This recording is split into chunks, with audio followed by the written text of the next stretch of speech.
just when you thought it was safe to go onto iTunes. This is Next Level Guy, the only website that makes self-development as fun as going to the movies. It's time to take the red pill and escape the Matrix.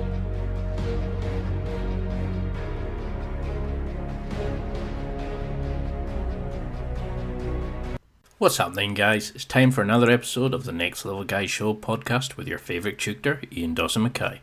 Next Level Guy is a go-to men's interview, interest and improvement website where I quiz the experts to find out the hacks, tips, methods and protocols that you can implement in your own life to take it to the next level and live happier, healthier, wealthier, sexier and so much more. Today's guest is Nick Bear. Nick is the CEO of Bear Performance Nutrition, founder of Embrace the Sack Training, host of the Bear Performance podcast and published author of 25 Hours a Day. Nick spent 4 years as an active duty Army Infantry Officer and applied the lessons he learned during his time in service to building his business and inspiring others around the world. In this interview, we discuss his story, how he built a business while serving his country, his amazing accomplishments, and how you too can build a business by putting in the work and embracing the sack. And now, let's get to the interview. Thank you so much for doing this. You're an absolute star. I'm a big fan. You've built a juggernaut of a business. You've done some amazing walk, like 100-mile walks. You're a gold mine of amazing achievements. But for people who don't know the name, can you just give a quick intro, like who you are and why you're so well known? Yeah, absolutely. So my name is Nick Bear. I'm the owner of Bear Performance Nutrition, which is a sports nutrition dietary supplement company. We're based right outside of Austin, Texas, about 20 miles north of the city. I started the company in 2012 when I was in college, actually. So I was studying nutrition at the Indiana University of Pennsylvania, which is up near Pittsburgh in Pennsylvania, Western PA. And I started Bear Performance Nutrition when I was a junior in college with a small $20,000 loan. Quickly after that, a year later, I went active duty Army as an infantry officer, was shipped to Fort Benning, Georgia for a year where I completed infantry officer basic course, ranger school, airborne school, and then my first duty assignment was Fort Hood, Texas. And when I got to Fort Hood, I started a YouTube channel. This was 2014.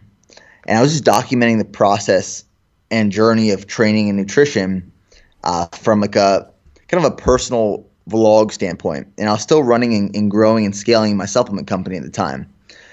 And my content just started to pick up where I started documenting and showing pieces of the military and the experience as an Army officer, and then a 9-month rotation in South Korea and documenting that process and showing behind the scenes of being an infantry platoon leader and scaling a business and brand and trying to learn how to be an entrepreneur. And then in 2017, I transitioned out of the military, which was kind of just the perfect timing because a year before that, our brand grew 750% in 1 year. And that 9 months, that 9 months I spent in South Korea, which I could talk about forever, was the most productive 9 months of my life and kind of really set me up for success to this point now. So when we got back from South Korea, my brother moved down to Texas, and we moved into a 6,000 square foot facility, which we outgrew in about 2 years, and now we're in a 10,000 square foot facility. And I was able to take, that brand that I started in 2012, which for the first 3 years, we didn't make more than $20,000 a year, and then going from $20,000 a year quickly to six figures, and then within a year after hitting six figures, hitting seven figures. And now being a multi-seven-figure brand, and just like the process and journey of scaling that brand through social media and my time in the military and lessons learned has been a crazy experience and journey, but I've loved every minute of it. And that's kind of what put me in the position right now where we can continue to scale and build this brand, and I can work on my personal brand using YouTube and social media platforms to ultimately be transparent and show the behind the scenes process of what we're doing. I mean, I love that because it's more when I found out your story that that you had signed a lease before you'd even seen the building, that you had created a business by asking your dad and that to package parcels while you're overseas and stuff like, it's like you did a no list of business rules, and everything you did, you made it work. And that's why I wanted to have you on, because you've got such an amazing story, and it also shows like some really strong characteristics in you that makes it successful. Like there's a whole kind of powerful framework there that you made it successful.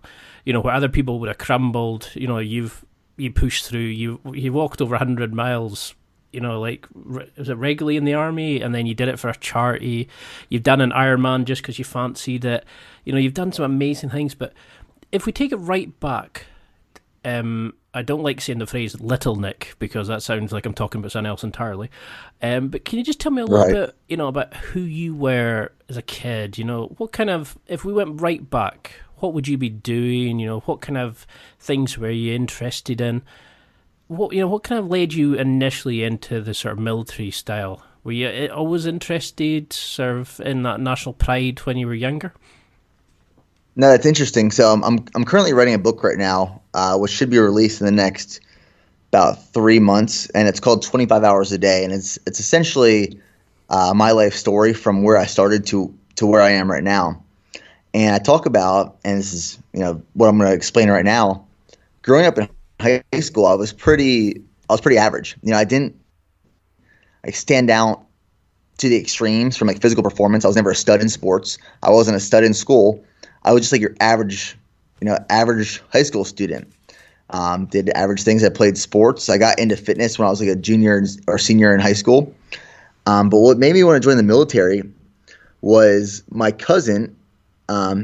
He was active duty Army Infantry, and it was like 2006, 2007 when the war was really kinetic.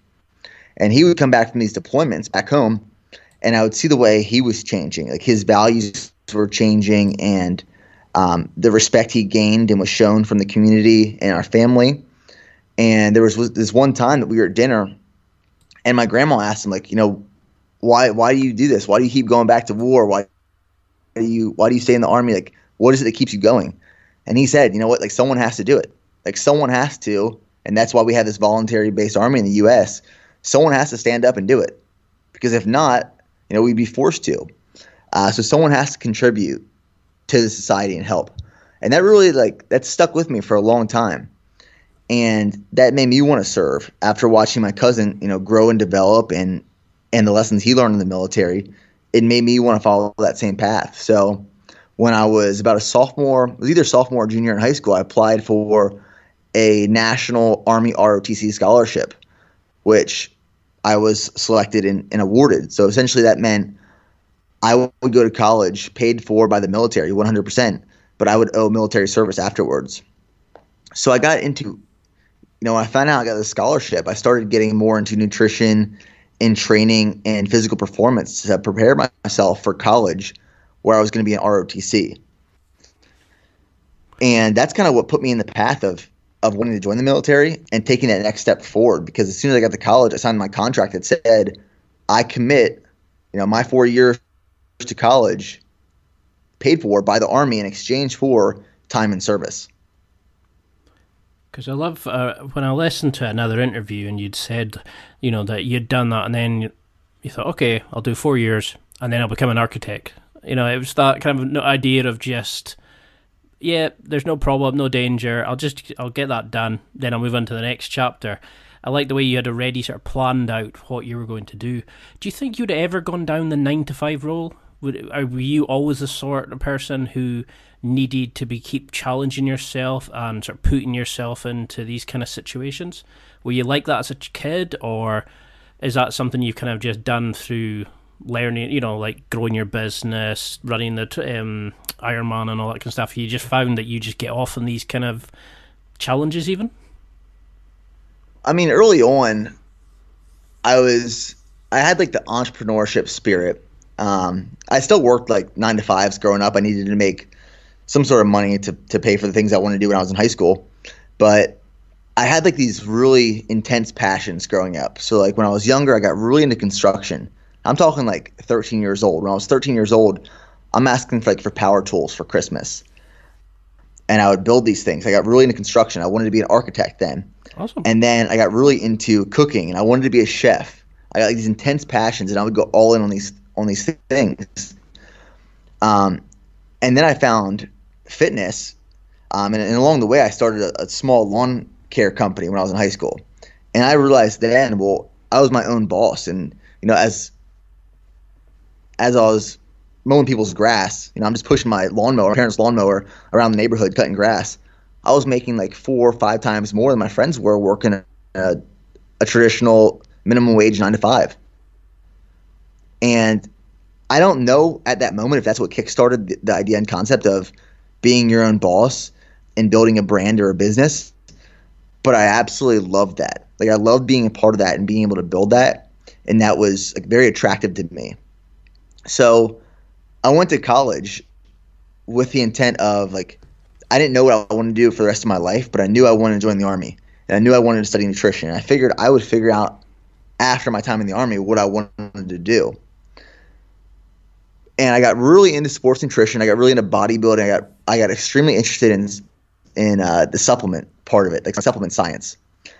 And I started in college mixing up my own pre-workouts. So, me and my buddies were broke. We had no money. And we'd go online and we'd buy these bulk ingredients. And I'd buy bulk caffeine and beta-alanine and citrulline malate and all this stuff. And I'd mix up my own pre-workout. And I'd sell it to friends in college. So I always joke, it probably looked like I was a drug dealer because I'm in my dorm room and people would come knock on my door. I hand them a baggie of this pre-mixed pre-workout, which is white powder. They pay me some money. They walk away. And that's where really I got interested in supplement science and formulations and the experience of just pre-workouts at the time. And between my junior and senior year of college, I had to go to this, it was called Advanced Camp. And all Army ROTC cadets between their junior and senior year of college go to this advanced camp to get assessed by all the other cadets in the nation.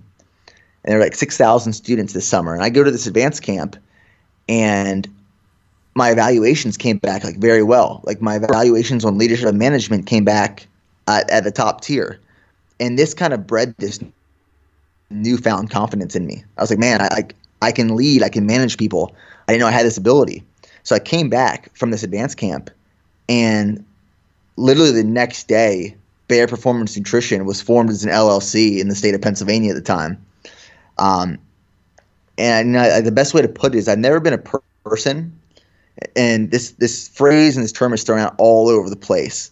What is this? It's analysis by paralysis. Oh yeah, or paralysis analysis. And like, people say it, but I swear I've never experienced like that trait. I've never been paralyzed by the thought of analyzing something. Like, if there's something I want to do, I decide, okay, I'm going to do it, and now let's figure out how to make it happen. Like, I commit to things first and then figure out how I'm going to get there. And I've been that way since probably the day I launched my company, or the day I decided I wanted to join the military. Up until this point, it's only gotten stronger, where if there's something I'm going to do and I want to do, I'm going to do it. I'm going to commit first, and then I'll figure out how I'm going to get there afterwards. And I contribute that trait fully to being able to build and launch Bayer Performance Nutrition.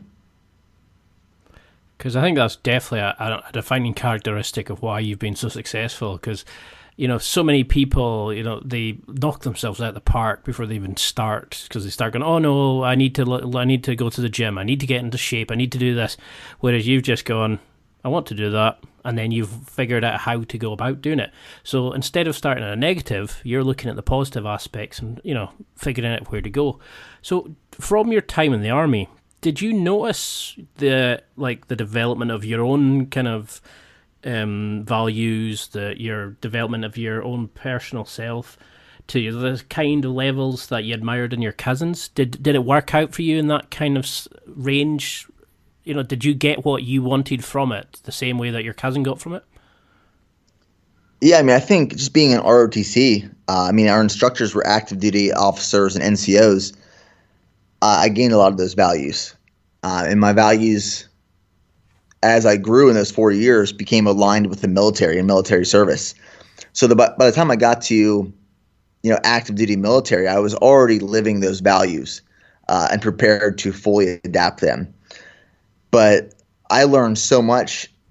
Yeah, just I was only active duty for 4 years, but I learned so much in those 4 years from myself and from other people, that those lessons I learned will forever carry me through life. And I always say, like, everyone takes different experiences and learns differently from them. So I'm not saying that everyone that joins the military learns these great lessons and carries them for the rest of their life, but it's perspective. It's the way you look at things. Like, person A can look at something and say, this sucks, this is bullshit, I don't want to do this. Like, I'll suck it up till it's gone or over. Person B will be in the same exact situation, but their perspective is so different, where they look at this suck, or these tough times, or these things that test their patience as like growing pains, things that they have to adapt and overcome, and they become a better person from it. So I think it's the type of person that takes that experience and puts it into perspective of positive rather than negative, and really just runs with that, like runs with those experiences. Well, so when you started your business, you had no business experience, you had no, like, I assume, marketing or promotional products and all that kind of stuff. Pretty much like I do with this podcast, to be honest. And you sort of learned as you went. Was that the hardest thing in the business, do you think? If you had to look back at that time now, where you were juggling Army career, having to almost work twice with your family, because they're almost employees and they're family members, and you're having to do this from a distance. How did you manage to juggle all that? Because that would crush so many people. Was it just a case of you wanted it and you just went for it? Or, was there any kind of, I don't know, did you ever sort of step back and look at it and think, how the hell did I manage that? Because that's a formidable achievement. All the time. I mean, I went into this very naive, and I remember the moment I decided I want to make this company. I talked to my dad and I said, "Hey, what I'm going to do is I'm going to place this production order for pre-workout supplements. I'm going to send some of the pre-workout to these fitness YouTubers. I'm going to have them review the supplements." This is before I was using social media, so I send out these supplements to these YouTubers. And they kind of do like a half-assed review, kind of post about it. And I launched the brand, and I told my dad, I said, year one, I'm going to make $1 million. And he said, if it was that easy, everyone would do it. And I launched the brand, and maybe one order rolled in. And I quickly learned that just because you have supply, that does not equal demand. And I think in today's society, especially from a social media perspective, and especially from social media entrepreneurs, I did things backwards. Most people now that start brands, not all, obviously, but from what you see online, people will establish this social media following online, and they think, well, I'm going to monetize it now. And then they become an entrepreneur. Then they start a company. So I always look at this and I say, well, were you passionate about entrepreneurship, or are you passionate about just making money, right? I did things backwards. I started a business, and I didn't start social media for 2 years after that. So when I launched, like I said, I quickly learned that supply does not equal demand. And then I had to figure out, well, how am I going to create demand for the supply? And that's when, I was so committed. It was never, hey, if this doesn't work out in a year, I'm going to close it. If this doesn't work out in 2 years, I'm going to close it. If this doesn't work out in 5 years, I'm going to close it. It was just every day, like, head down, drive forward, do what you got to do to get to that next step, and establishing these small goals to reach the big goal. And I became what I call like the Swiss Army pocket knife of BPN. I was the marketing. I was the advertising. I was the shipping. I was the customer service. I was the media department. I was placing production orders and working with manufacturers. Like, I was doing everything because I wasn't making enough money to have help at the time. It wasn't until I went to South Korea and was stationed there or even when I joined the military, for that matter, that I had to ask my family to help pack orders as I was gone. And when I say help pack orders, this was maybe 1 to 5 orders a week that would roll in while I was gone. And the first years were hard. The first 3 years were hard, where like I said, we were doing less than $20,000 in revenue a year, and I was trying to figure it out. And I was doing everything that I could to teach myself. But I was coming from a background where I didn't know people in entrepreneurship. I didn't know people that started business, especially e-commerce businesses. And I quickly learned that if I wanted to make it happen, I was going to have to teach myself. And I knew that all the resources I needed were available online. And that's what I was going to do. I was going to double down and spend every waking minute teaching myself how to build a brand until it happened. And that's what I did for 9 months straight when I was stationed in South Korea. That was the most, like I said, most productive 9 months of my life, because when I got there in early 2017, I said and told myself, okay, Army is priority. That's number one. But in every waking moment outside of my time at work in the Army, I'm not watching any movies. I'm not watching any TV shows. I'm not playing any video games. I'm not hanging out with friends. I'm strictly working. I'm learning how to edit videos. I'm learning how to take photos. I'm learning how to market products. I'm learning how to build a website. I learned how to code a website. I taught myself everything I needed when I was there. So when I first got to South Korea, we were making maybe at the time $2,000 to $3,000 a month in revenue. And I told myself by the time I leave, I want to be making $10,000 a month in revenue. And within the first 90 days, I made that happen. And that was our first year we hit six figures. And that was a massive shift. And that was massive for us. I mean, is that the kind of thing that you think was why it was so successful, that you were just literally going in blind to it? You didn't it was almost, I don't want to say ignorance is bliss, but you didn't know what was doing, so it was the enjoyment of learning. It was that kind of developing your skills, stepping into the unknown, and just challenging yourself that made it so almost fun in a way, because you didn't know that, like, if if you didn't start your business, you wouldn't have put yourself under that immense pressure that other people do when they go and build these massive brands and then have no products to go from. You started it in scratching your own itch, so to speak. Well, I always say I was ignorant 100% before starting. I didn't know what I was getting myself into. But I knew it was something I was passionate about. I knew it was something that I would love creating and building. Like, I love projects like that, creating something from scratch and learning how to make it happen. And I was 100% ignorant on how much time, effort, money, resources would be required to make it work, like to make it successful. But like I said, like even as I learned, as I got, even years into it, I started to realize how hard it was going to be. It never made me double think what I was doing. It only made me want it even more, because people would tell me, like, even my accountant after year 3 told me, who was no longer my accountant, but told me, hey, you should consider closing this business because I just don't see it working. And friends would say, you should consider closing the business. It's not doing anything really. And it never really made me mad. It never made me upset. I was just so driven on that path that I wasn't going to stop. And that's just, the best way to put it is I went all in. And when I went all in 100%, that's when I saw the change. That's when I saw the difference, because you can't half-ass anything. You can't go 50%, 60%, 70%, or even 80% at something if you expect 100% return. And when I went all in, that's when I saw things really pay off.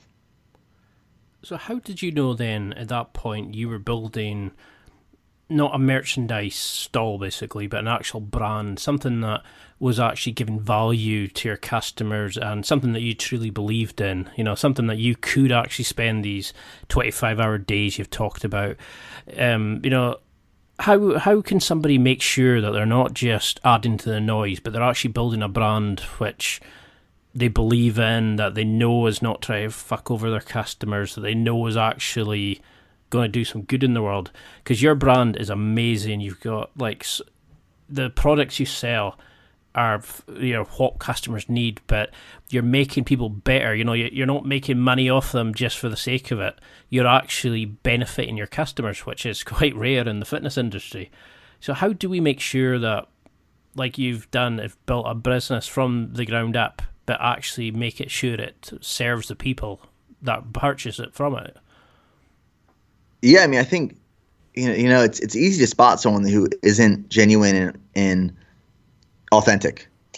And when I started my YouTube channel in 2014, it was never the intent to monetize or sell products. And when I first started my YouTube channel, I wasn't even selling my products. I wasn't pushing them on people. But I started doing YouTube to help people with training and nutrition. And that's where it all started. And then I fell in love with the response and documenting my life and my progress, and then seeing people react and share their progress. And I love that aspect of it. And I learned and quickly realized I'm not selling a product. There's a difference between a product and a brand. I am a brand. Like my personal brand with BPN, we are a brand, and there's a lot of different ingredients, if you will, in that entire recipe. So like one of those ingredients is the business, is the supplements. But then there is the education through training and nutrition. And there's the motivation and inspiration through things I do physically and speeches I give and things I talk about that I learned in the military. And then there is the transparency aspect that we really honed in on early, showing exactly the process, like documenting the entire process of where I started for the last 6 years, essentially, through building this brand and this lifestyle on YouTube, on social media, and showing people like how we formulate products, showing people where our stuff is made, showing people how it is made, like showing every aspect of what we do and being super transparent in that. There's nothing we can hide because we show everything. And when you take all those ingredients for that recipe and put it together, you have a living, breathing brand. And that brand resonates and is relatable with people. People can feel what you're feeling. People can experience what you've experienced. And when you have that living, breathing thing, it has so much emotion and inspiration as a whole, not just for the people that work here at our headquarters in Austin, but worldwide. Like you can feel that with other people. I love the absolute passion you have for your business, and every time I've listened to you in different interviews and seen your website and stuff like that, you can feel that there's actual true passion behind this. You're all in, like you've said, into your business. It's for you as much for the customers, and you're not just there trying to make a quick buck. And there's true love in your business, and I think that's why it's also been so successful. But how on earth did you manage to juggle this? Like learning all these new skills, keeping your career going, keeping the business just ticking over, dealing with stock, inventory, all these sorts of things. Did the Army kind of like hard and soft skills that they teach you, were these kind of essential in your implementation of business skills? Is there things you learned in the Army that you think every guy listening should be able to do? That did they teach you like time management, running, obviously, like leading groups and stuff like that? But what else do you think the military helped you in your business sense? Yeah, I mean, I think time management was a massive aspect of it, because if you wanted to do anything outside of the military, you had to manage your time to the minute or second, because like to give you a little insight of what my schedule looked like when I was doing YouTube and building the business and in the Army. So I'd wake up around probably 4:30 or 5, get a little bit of work done before going into PT, and we had a morning meeting at 6 a.m. and then PT was from 6:30 to 7:30. And then typically what I would do is I would sleep in my truck from 7:30 to 9, and then we go into work for the Army and work. And then during lunch, we'd be on an hour lunch. I would sleep then, and then work until 5, 6, maybe 7 p.m. if we weren't in the field or doing some sort of training exercise at that point. And then after that, go home, get my camera ready, start filming YouTube videos. And we'd film videos and work on the business and the brand. And at the time, my brother was in Texas shipping out orders. And we would do this until, midnight. Like, I vividly remember many, many times getting back from the gym, because we worked down at a 24/7 gym, back to the gym around midnight. And then I'd edit videos until 2 a.m. to have the video up the next day. and then I'd sleep from 2 a.m. to 4:30 and do it all over again the next day. So like time management is just something you have to learn if it's something you want to, if you're truly passionate and really want. And that's what I talk about in my book. It's called 25 hours a day. I lived like I had an extra day. Like if sleep had to be eliminated, sleep was eliminated. Like if a meal had to be skipped, a meal had to be skipped. And I think most people say, well, why don't you live 23 hours a day then? Why don't you live like you have one less? Well, when you live like you have one less, you're rushing yourself, right? So you'll see people who think they manage time correctly, and they're always rushing. They always feel overwhelmed with time. And I was at this one military school, and we were working with the Ranger Regiment at Fort Benning in Georgia. And this one captain walked up to me, and he says, hey, you see that guy over there? He was a captain in the Ranger Regiment. He said, when shit hits the fan and everyone else is freaking out and overwhelmed, that guy calms down. He is cooler than the other side of the pillow. And I said, well, shit, I want to be that guy. I want to be like that guy. So it's as much as you have going on, as crazy as your life becomes, stay as cool as the other side of the pillow. Stay calm and collective. And, sometimes sleep and food weren't a priority. And there were a lot of other priorities. And people will cringe at that. Oh, sleep is important. Food is important. When you're in the military and you want to do something outside of your time in the military and you want to create something and build something, you have to sacrifice some things, and food and sleep were some of them. And the social life was essentially non-existent because of what I was trying to build and create. And without doing that for years, I would no way be in the position I am right now. And is that sort of linked to the tiny heart syndrome that you've talked about? Is it just some people just don't want it bad enough? Or is it just a case that when people got to that point of, every business, it's almost going to fold in itself, some people see it as a, right, stop now sign, while other people see it as a learning curve? Were there points that you were going to give it up? So what made you kind of pass them on and learn from them almost? I think too many people are entitled. Too many people are entitled to, I deserve time off. I deserve vacations. I deserve to splurge on something I want to buy. They expect things to come to them. And I never had that feeling. I never had the feeling where I deserve my business to take off. I deserve to make this much money. I knew if I wanted it, I had to earn it. And once I got to the point where I wanted to be, if I didn't keep pushing, and this is how I still live, if I don't keep pushing harder and harder and harder, well, then I'm going to go backwards. Once you reach where you want to be, whether that's a small micro goal within your massive goal, if you don't keep going, you're going to go backwards. It's always pushing forward. And having that mindset it's kind of what allowed me to keep driving forward for 5 years. I didn't pay myself for 5 years after starting the business. First time I paid myself and took money from the business was 2017, and I started it in 2012. That's dedication. I mean, is that where you've come up with the concept of embrace the suck?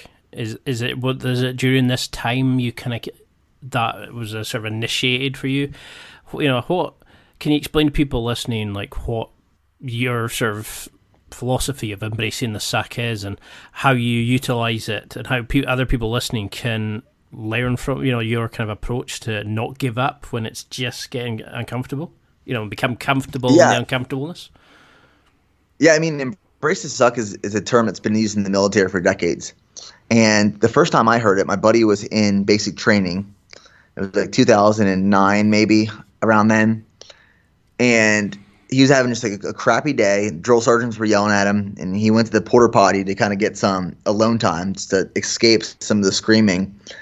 And on the porta potty wall on the inside was written in Sharpie, embrace the suck. And he came back and he told me that, and it resonated with me. And it wasn't like it changed my life, but it was the writing on the wall of how I wanted to live my life, right? So I thrive in times of lack of sleep where I'm physically beat down and tired. And that's why I do some of these things like the 100-mile ruck march, the 150-mile ruck march. It's why I'm training for an Ironman right now. It's because I thrive. Like when my legs hurt, when my lungs hurt, when my heart hurts, when everything hurts, that is like, I look at that as fuel. Like I embrace that feeling and I use it as fuel to push me forward. And that mindset, that discipline, it compounds over time and time again. So some people will say that mantra. They'll say they can embrace the suck as they're doing something. Maybe it gets them through their first 5K. Maybe it gets them through their first marathon. But if you don't live that every single day of your life, you kind of, you lose it. If you don't use it, you lose it. And, it's one of those things that people want to get motivated and driven for that one thing. And I think it's going to change their life, no matter what that is. But it's something that compounds. And that's what I always say. Like, it's multiple things that I want to do. I always want to live this lifestyle in that mantra because it compounds over and over again to put you in a position of success. When I was trying to scale and build my brand, just because I stayed up one night and didn't sleep and embraced that doesn't mean I got any closer to building the business. Just because I couldn't do some things of luxury because I had to save money for the business, that one time didn't get me closer to building the business.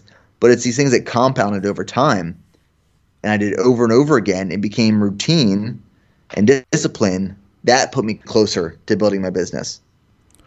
So how does that go in conjunction with the one more concept? Because I could imagine that in terms of like one more try or one more rep and things like that. But was that something that you used, giving it like one more day, one more like last push to get this done? How did you avoid burning out during these and like really intense days when you're really trying to embrace the suck? But did you ever just sort of crack under the pressure and just need a break from it? Because you were working non-stop on your own personal project, which I know myself is devastating. But you were in an area where you couldn't just go take a vacation. You couldn't just stop because you're in a very regimented and controlled environment. So how did you avoid that burnout? Because so many people listening give the bullshit excuse, oh, they don't have enough time. Oh, it's too hard. They haven't got the energy to deal with work and running a side business. But you're in the military service, and not even in the same country as your business products, and you're making it work. Do you think we've become soft as men due to all the modern technology and stuff we've got? No, I've experienced burnout 100%. My 9 months in South Korea, I never experienced burnout. I'll admit to that. But I do experience burnout sometimes, not to a sense where like I don't want to do things anymore, but in a creative sense. I get creatively burnt out sometimes because my mind is always going and thinking of the next thing. Like I'm always trying to push my limits of what I can accomplish. So I don't get like physically burnt out. I don't get necessarily mentally burnt out. I get creatively burnt out sometimes. And I think that's pretty normal. And one thing that I found that helps that is running, actually. Running for me is therapeutic and that's probably why I'm training for an Ironman right now, because that is the one time where my mind is just clear and I can focus on one thing and I become more creative and I can, that's where I find and think of most of my business and my fitness ideas and YouTube videos and series ideas. Like that's where I can really think during running now. And I think burnout exists. Like I have been physically burnt out. I have reached levels of overtraining by overdoing it. But to be honest, I like burning out because I like knowing where my 100% is. So many people are afraid to burn out. So many people are afraid to overtrain. So many people are afraid to undersleep because they're afraid that they're going to burn out. And they think they're operating 100%, but in reality, they're probably operating at like 40 or 50%. Most people don't know where 100% exists or lies because they've never tried to get there. I know where 100% is, like creatively, mentally, physically. I've pushed my body to those places. And that's why I still do some of this crazy stuff. Like that's why I'm training for the Ironman. That's why I did the 100-mile ruck march. I wanted to see where my 100% is, because if I know where that is, I know how to operate at 80 and 90. I know what it feels like when I'm operating at 50. I know what it feels like when I'm operating at 100. And a lot of people will never feel that. So a lot of people, when they say, man, I'm going 100% at something, no, man, you're operating at 50. You just don't know what 100% feels like. And that's why. Like, that's the main reason why. And I'm a firm believer of that. Because that was actually going to be one of my questions was, you seem to almost replace the military demands and the changing environment and the challenges that come from it by creating your own, taking up an Ironman, doing workouts so that you can actually see your reflection in your own sweat and these sort of things, and constantly creating the podcast, writing the book. You seem to kind of always need to keep challenging yourself from it. And, was this something that you found hard to transition from military life? Was it difficult to kind of leave that ideology behind? I don't know, that's say that kind of ideology of yourself as the military man and move back into sort of civilian life. Did you struggle at all? No, I mean, I did miss it a lot when I got out. I missed it. I missed the people. And I think one of the things when I was in that I really enjoyed was I loved being a leader by example. So I loved, if the guys were expected to run 8 miles that day, I found joy in being in front of the platoon, setting the standard, running those 8 miles with them. And I loved, setting the example of doing the right thing. And I thoroughly enjoyed that. I loved being a part of a team. And when I transitioned out, I didn't have 40 guys with me anymore. I went to a small team, just me and 2 other guys, building the brand. And that's what I missed. I missed all the people, all the energy, all the camaraderie when I got out. And that was probably I don't want to say a shock, but I consider going back in for a small time being to get that back. And when I was in, and when you are in the military, you feel this purpose. Like, everything you do, whether productive or unproductive in the military, you feel a purpose of what you're doing, an overarching purpose. And when you get out, it's like, well, what's my purpose now? And I think that's kind of the hard thing to re-find. But when I got my stuff back together and I got in check and I kept doing YouTube videos, I realized my purpose is to help people push past their mental and physical barriers with the things that I do. Like, set the example, be the example of doing the right thing and pushing yourself to accomplish your dreams. And that is now my purpose, to inspire other people to do that same thing that I did. Apologies for the intrusion into your interview. Just wanted to give you a quick shout out about some affiliate deals I've been working on. If you go to www.nextlevelguy.com/affiliates, you'll find some special offers, listener exclusive deals, and discount codes available here. There really is something for everyone. It doesn't matter if you're buying for yourself, a special occasion, or for someone else. You can find whatever you need there.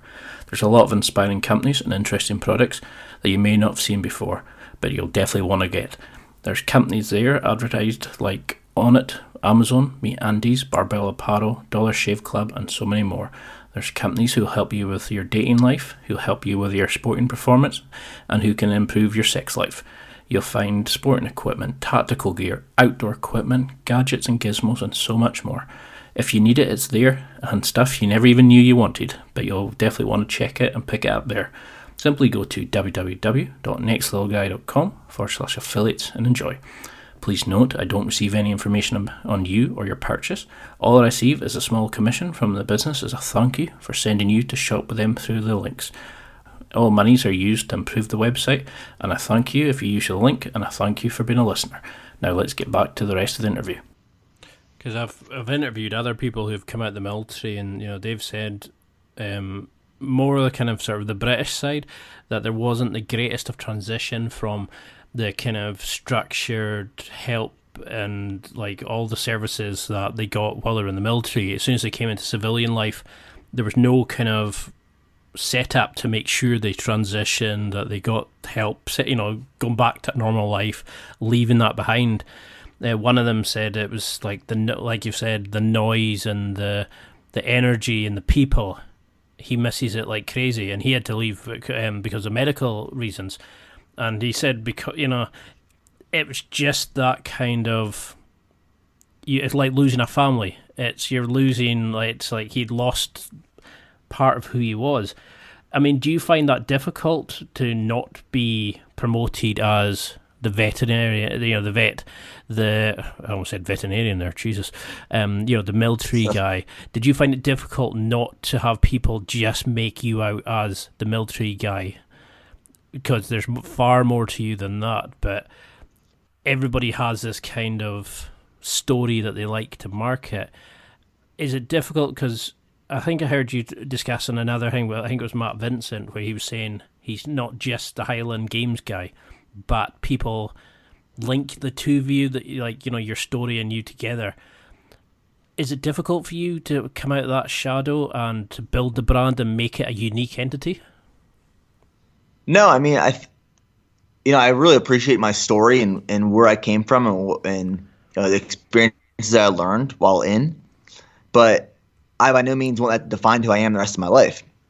So I think sometimes too many people will rely on focus on the past. Now, to put in a fitness perspective, you got people posting their transformation photos from 10 years ago. If you focus on the past, you're not moving forward. So I love talking about some stories and stuff from the military and my time in, and it's a time in my life that I'm very grateful for because I loved being an infantry platoon leader, and it was a time when I was building my brand and I was so productive and I was working really, really hard. And I still working really, really hard, but it was just a difficult time, and I appreciate those hard times. But I don't want that to be, who I am for the rest of my life. I don't want to be just Nick Bear, the guy who was in the Army. That's why I want to be Nick Bear, the entrepreneur, the author, the guy who's writing the books, the guy who is pushing himself physically and mentally. I am appreciative of the past and my time in, but I want to do more with the future. And I think that's where a lot of people fail and get stuck, is they get so caught up in the past of what they've done or how it, who it made them be, they stop focusing on the future. And they stop focusing or feel like they don't have to do anything in the future because they've already done everything to set themselves up for success. But the reality is, you never stop. You have to keep pushing forward if you want to become something bigger and better. It's not I'm not saying everyone has to create social media platforms and everyone has to be an entrepreneur, but there should always be something you're reaching for in life, whether that's fitness, business, family, faith, whatever that goal is you're searching for in life. You have to constantly be taking steps forward to self-improve towards that. And if you're always focused on what you did in the past, I think that's what hurts so many people. I love that. It's definitely a message that very few people are saying. In fact, I think the first time I heard it was from you about the before and after pictures, and people are putting them out consistently, and you're saying, well, why? That's the past. Why you don't focusing on what you're going to do? And I love that kind of message that you've given. So how do you build a tribe then from this? If you take away that aspect of your story and we remove our past laurels, almost, if you want to call them that, how do we then make sure that, we talked about how to build a brand that connects with people, but how do we build a tribe with this? How do we make sure that we're getting into the right people and we're not just noise, we're actually getting to the people that are going to connect with our brands? Yeah, I think creating your team, and this is a point where I'm at in my business. My priority is building the best team possible. And whether that means taking a few steps back in business to kind of reevaluate and reassess where I'm at and build the best team possible. And I was talking to Mark Bell actually last week, and one of the things he said was hire slow and fire fast. And that can be more true. Building the perfect team takes time. And building the team, setting them up for success, Like having everyone align and know the vision, puts you in the position of growing and moving forward. Now, surrounding yourself with that tribe, those people that align with you, I think it's a very interesting concept and perspective right now, and I think it's something that's really popular and it's pretty buzzy, online right now. And the thing is, when I first got in the fitness industry, my network was massive. I wanted to connect with everyone and anyone. I wanted to do collaboration videos and collaboration projects. I wanted to have 1,000,000 friends, right? And as I slowly was in the industry a little bit more, I'm sure any industry is like this, you realize, well, your values and your vision and your mission doesn't align with all those people. So my tribe got smaller and smaller and smaller over the years, where the people that I communicate with, the people that I trust, the people that I value with my time, to be honest, is smaller. But those people that I keep in that tribe, their vision, their mission is aligned with mine. And if it doesn't align with mine, I don't want to be rude and say it's a waste of my time, but time is the most valuable thing you have, especially as you're running a business, and you're trying to balance a lot of things. And that tribe has gotten smaller and smaller, where the people have to have similar goals or similar vision or similar mission, for what they're trying to accomplish. So what is then your overall goal for the business? What do you want to, say you've died and this is going to be your legacy, and what do you want it to grow to, or people to think of you when they think of this brand? If you couldn't change anything about it except for its general direction, what would you want the brand to stand for? Yeah, I think the vision that I've created and I'm really doubling down on now is the BPN brand, my personal brand. It resonates with people to push themselves past physical, mental barriers they place on themselves. And I think this is the moment it really hit me. This is what I wanted to do. It was probably 2016, and I was a platoon leader for a few months at this point. And I was that platoon leader that would give motivational speeches sometimes after PT. And this one time I gave this speech to my platoon just to jack them up and get them excited. And I wanted to know what they wanted to do with the rest of their lives. And I went around the circle asking them, and I realized so many of them didn't have the confidence. They thought they had these barriers on them, physically and mentally, of what they could accomplish in their life based off of where they came from, where they grew up, their family, their experience. And I literally got angry. I remember getting angry because I was you guys you're putting these mental and physical barriers on yourself. You have the ability to do so much more than you think you do. And that stuck with me for a long time. That was just my 40 guys in my platoon. But I want hundreds of thousands or millions of people to be touched by that message, where, I was that average dude growing up. But because I didn't have these mental and physical barriers that I placed myself, I was able to do things that no one else thought I would probably do when I was younger. And anyone can do that. I am no different than anyone else. My mindset just going into things pushes me a little bit further. So that's the message I want to get across. That would be the legacy I want to leave. And is there a way that we can identify and then start working on these, these kind of rigid blocks? How do we know what's sensible to listen to, but what's actually holding us back? Was there a way that you kind of acknowledged your own or understood it? Did the military, did something in your experience with the military or since then, how did you find out what's a bullshit holding you back and what's actually good to listen to in terms of these kind of mental stimulus even? I think there's small steps and stages that you move forward with. So by no means am I saying I identified this 5 years ago and went and did these massive big things instantly. But I got comfortable with slowly stepping outside of my comfort zone, whether that was picking up a camera and talking to it in public, or that was, you know, liquidating any investments or my Roth IRAs that I had saved up and putting them back into the business, or taking out a loan to start a business. It's these small things that you start doing, and with each one that moves forward, you take a little bit more risk, or it becomes a little bit more challenging, or a little bit more difficult. And I think that that's exactly where I'm at now, where, like, talking from a physical sense, well, now I'm training for an Ironman, which will be the hardest thing I've done. But I think you have to kind of take a big leap of faith in the beginning. I think one of the things that did that for me was two things. One, starting the business was massive risk and faith. Two, joining the military, and specifically Ranger School, which was like being fed by a fire hose, and that kind of forced me in a position of learning, adapting, and growing. And then after that, I realized, well, I can do these things. Let's see what else I can do. So if anyone's listening to this and thinks, well, how do I take the first step?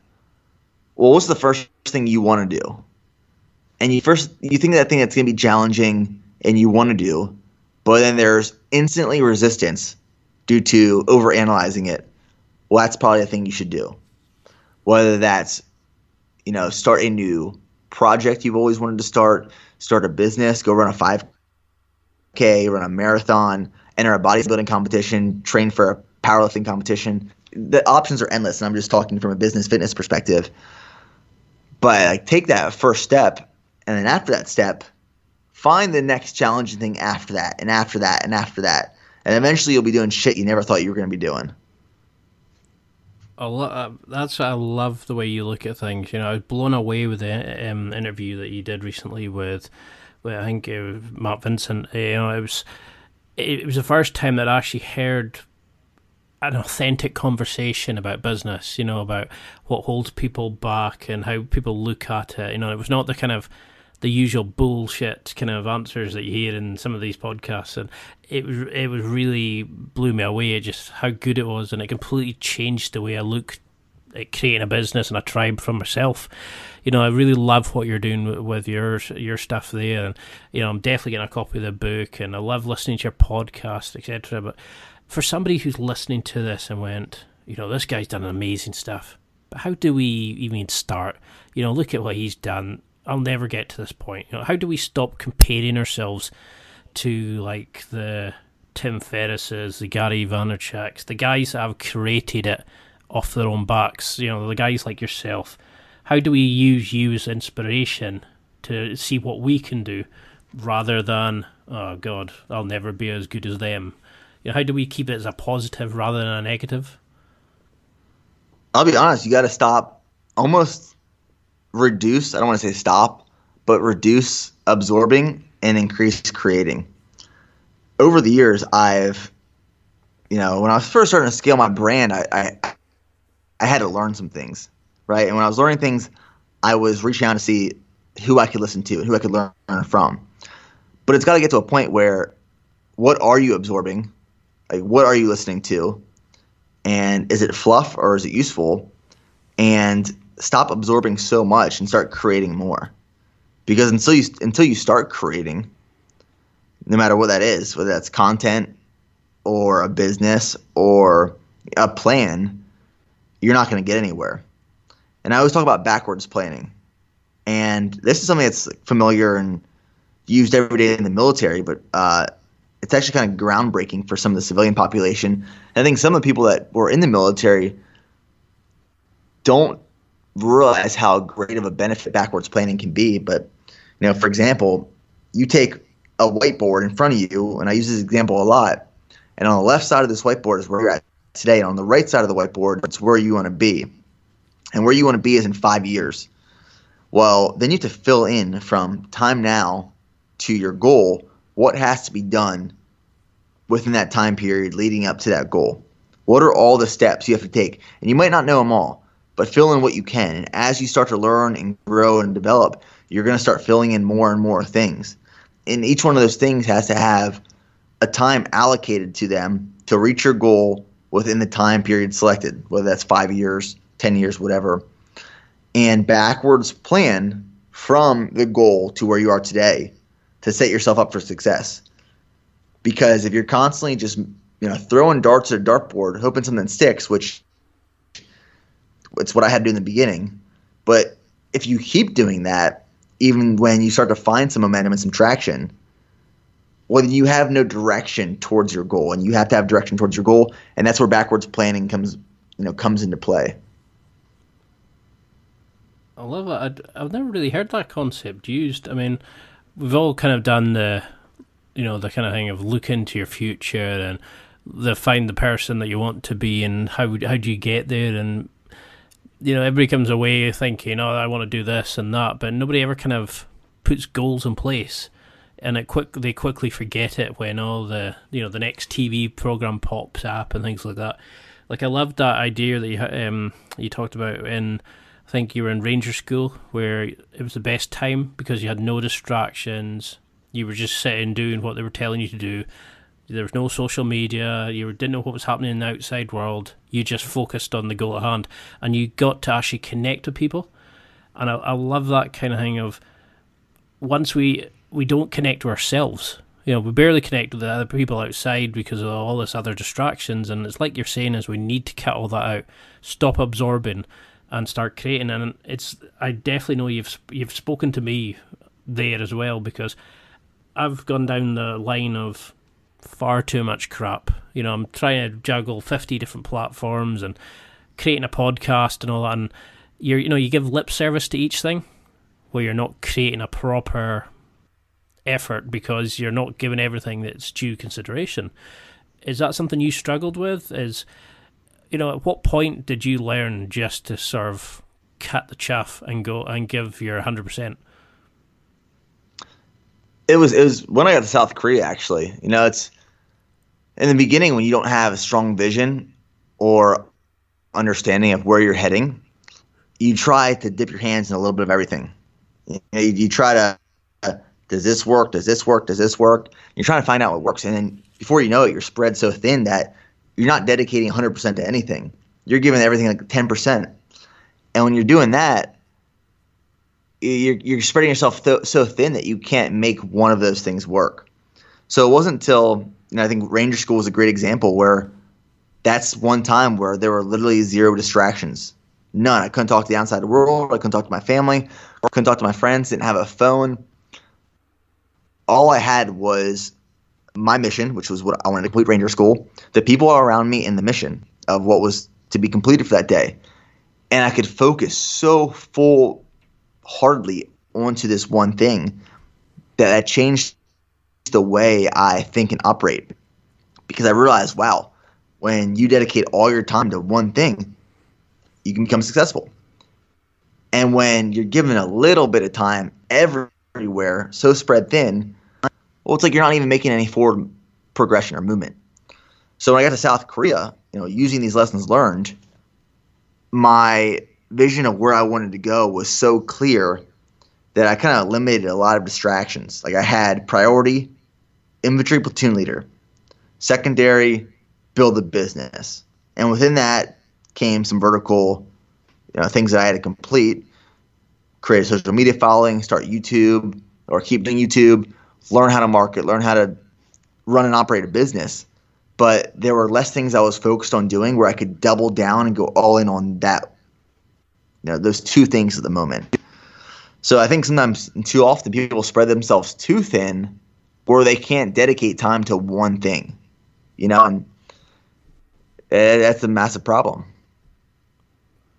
Well, actually, now that you've said that, I've just had a quick check on the time, and I'm blown away that it's been over an hour. We haven't even covered fitness, diet, philosophy, your mindset. We haven't really looked at anything. So I definitely would love to have you on again, because I think I needed this message for my own brand as much as people who are listening. And I wanted you to come on because you can showcase to people that all the usual excuses of why you can't build your side hustle, as Gary Vaynerchuk would say, is complete garbage. You built something. You just wanted it, and then you found your way to do it. And you've outlined some amazing ways people can actually find it and just achieve their dreams. So I know you're really pressed for time, so I've still got pages and pages, so I'd love to have you on again, but what do you want people listening to take from this? If you had a sort of go-home message for them, what would you want them to take from this? I think it's finding your vision of what you're trying to do. And if you don't have like a vision of who you want to be or what you want to accomplish, it's really hard to make forward progression towards anything you want to do, because you're just dreaming and hoping, instead of setting a timeline of things that you have to accomplish to get there. And not only is it important for you to understand your vision, but also your team and your audience. So like if your team that works with you doesn't understand your vision, and your audience that listens to you or watches you doesn't understand what you're trying to do in your vision, well then no one knows what you're trying to do, including you. So it's find your vision, try to establish that, and then make sure everyone around you knows that too, and make it clear, and then go all in on it. I love that. It's everything you're saying is just so it's really sort of hitting home, and I know people are really going to take something from this. So the question I really like hearing from people is there an unusual fact about yourself, that you've not kind of released to the general public that sort of surprises people? You've done some amazing stuff. You're in fantastic shape. You've been in the military. You built your business from scratch. You've got an amazing story. But is there anything that kind of people are still really stunned when they hear you announce? Man, I share so much of my life on YouTube that I don't know if there's anything I've let out really.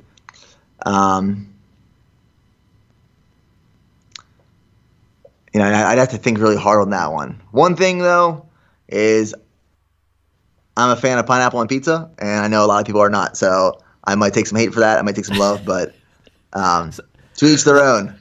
That's a quick way of dividing it and finding your own tribe, isn't it? I mean, I've got this series of questions that I normally throw in like near the end of interviews where it goes in, and one of my favourite questions is you're ahead of a dinner party. You can pick 5 other people, alive or dead, real or fictional, but you have to pick the ultimate dream dinner party for you. Who would you pick? And it blows people away. The serious thought some people give, it's brilliant to watch. And we've had some amazing answers, from like, I think it was Mahatma Gandhi, The Undertaker, Genghis Khan, all on the one dinner table, and you're like, not sure how that would work. And that's what I love doing and really connecting with people. But that's something I struggle with just now, is building that community, is getting people to come back for the one, not just for one interview, but to come back and embrace the brand. And I really think a lot of what you said has hit home. I mean, how do you find your podcast? Are you enjoying it? What's the inspiration for you starting the book over continuing the podcast and keeping going with the brand? What made you go with the written format? Yeah, so the book is something I've always wanted to do. For one, it is the things that I've lived and documented on YouTube in a written format that can reach larger audiences. Right, so there's obviously like a marketing perspective behind writing a book, and it reaches a different audience. It establishes credibility as an author. So, when I first started, I was a YouTuber, and some people might see me as a YouTuber still. But I want to establish that credibility as a entrepreneur and author rather than YouTuber. So that's part of what the book is. And there's these things that I always talk about on social media. Like I'll give little stories and lessons on Instagram posts or snippets in YouTube videos. And I wanted a place that, which is this book, that they all lived. All these things that I talk about, and like some real life practical lessons through the military and starting a business and life that applies these lessons. I wanted that one place where you could, read those things. The podcast for me, and the reason we started that, it's, each social platform has something that is important. Like for me, YouTube videos are documenting and showing and transparency through vlogs and videos and showing emotion. Like video has a really great way to capture emotion and display emotion and make people feel a certain way. And Instagram has its place too. I think podcasts are great for longer audio pieces whether it's a conversation or it's a topic that I want to talk about. I think each social platform it's a different place where you can show and make people feel and react different ways. And I think a podcast is just one of those things. It's different, So then, if I was to ask you that 5 dinner guest question, who would you go for? Man, to be honest, dinner, I would probably say The Rock. To be honest, The Rock would be there. Good choice. I would have, let's do 2 different scenarios. One would be The Rock and my NCOs for my platoon, because I think that'd be super cool. The NCOs for my platoon in the Army and The Rock would be a badass dinner conversation and be fun, and it'd be wild. So that's one perspective. Let's see the other. The other would be all of the Medal of Honor recipients in the U.S. military. To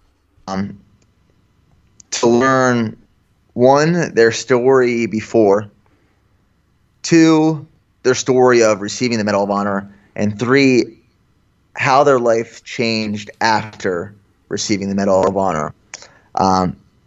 I had the opportunity to meet Dakota Meyer, who's a Medal of Honor recipient, who lives in the Austin area, and we talk on a regular basis. And he was Medal of Honor recipient, and kind of just hearing his story and his perspective on his life before, the events during, and then his life after has been really interesting, and I really enjoyed that.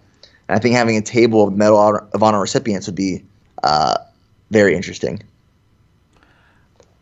I'm almost disappointed just now because I've just realised, we're coming to the end of the conversation, and I've just opened up thousands of sort of more questions. This is what I mean. This is why I love interviewing guys like you. It really helps me develop myself. It gets us more involved with you, and it showcases what amazing guys you are, and it inspires other people to become better men. And I can't give you a bigger compliment than that. What you're doing is fantastic, and you've got such an interesting story. I mean, I would love everybody listening to get a copy of this book. When's it coming out? Right now we're shooting for November. It's called 25 Hours a Day. And is there anything, and if you got any projects, anything at the moment coming up that you want people to check out? When are you planning to do your Ironman? Is there any kind of events you're holding to sort of promote the book leading up to it?